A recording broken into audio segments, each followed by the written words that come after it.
நாட்டில் ஏழ்மை, வறுமை, கல்வி கற்க முடியாத நிலை ஆகியவற்றை மாற்றி மக்கள் எல்லோரும் இன்புற்று இருக்க வேண்டும் என அமைச்சர் மனோ தங்கராஜ் தெரிவித்தார். கன்னியாகுமரி மாவட்டம் குலசேகரம் பகுதியில் நடைபெற்ற நிகழ்ச்சியில் கலந்து கொண்ட அமைச்சர் மனோ தங்கராஜ் ஏழை எளிய மக்களுக்கு பல்வேறு நலத்திட்ட உதவிகளை வழங்கினார்.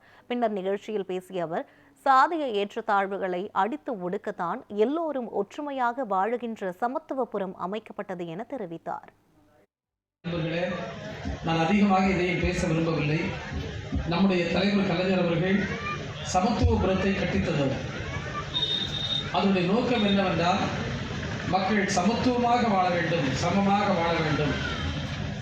மனிதர்கள் மத்தியில் இருக்கக்கூடிய ஏற்றத்தாழ்வு என்பது, சாதி வேறுபாடு என்பது, உயர்ந்தவன் தாழ்ந்தவன் என்பது, ஏழை பணக்காரன் என்பதெல்லாம் இந்த சமூகத்தில் நாமே கட்டமைத்துக் கொண்டவை.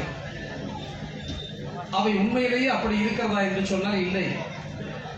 எனவே அந்த வேறுபாடுகளை அடித்து உடைக்க வேண்டும் என்பதற்காகத்தான் அரசாகவே முன்வைந்து எல்லோரும் இணைந்து வாழுகின்ற, சமமாக வாழுகின்ற, சமத்துவமாக வாழுகின்ற சமத்துவபுரங்களை நமக்கு தந்தார்கள். ஏனென்றால் ஒரு வளர்ச்சி என்று வருகின்ற நேரத்தில் அதற்கு அடிப்படை தேவை என்பது ஒற்றுமை.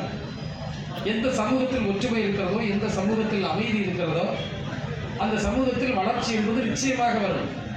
இன்றைக்கு நம்முடைய மாண்பு முதல்வர் அவர்கள் சொல்லுகின்ற ஒற்றை வார்த்தை, இங்கு இருக்கக்கூடிய திட்டங்களின் பயன்கள் கிடைக்க வேண்டும் என்கின்ற அடிப்படையில் எடுத்து செல்லுகின்ற ஒரு அரசைத்தான் இன்க்ளூசிவ் கவர்னன்ஸ் என்று ஆங்கிலத்தில் சொல்லுவார். அதைத்தான் தொடர்ந்து நம்முடைய மாண்பு முதல்வர் வலியுறுத்தி கொண்டிருக்கின்றார்கள். நிச்சயமாக இந்த பகுதியினுடைய வளர்ச்சிக்கும் முன்னேற்றத்திற்கும் நம்முடைய தொழிலாளர்களுடைய வளர்ச்சிக்கும் நாங்கள் உறுதுணையாக இருப்போம் என்ற உறுதியும் நான் கூறி